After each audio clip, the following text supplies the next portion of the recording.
તો આજે બનાવવાના છે ખમણ ઢોકળા. ખમણ ઢોકળા બનાવવા માટે 500 ગ્રામ ચણાનો લોટ જે છારીને રાખ્યો હતો, 1 વાટકી રવો,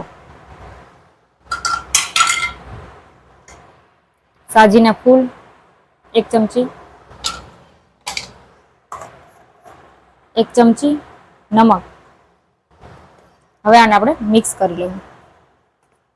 હવે આપણે આમાં છાશ એડ કરશું, ખાટી છાશ.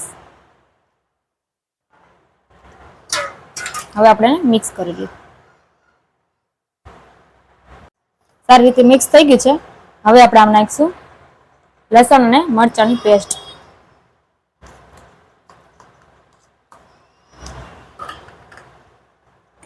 1 ચમચી હળદર.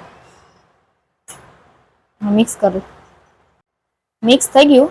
હવે આપણે આને 1-2 કલાક એમનેમ રાખશું. હવે આપણે જોઈ લે હાથો કેવો થઈ ગયો.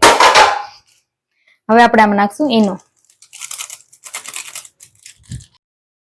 હવે આપણે આમાં તેલ લગાવી લઈએ. હવે આપણે આમાં થોડું ખીરું એડ કરશું.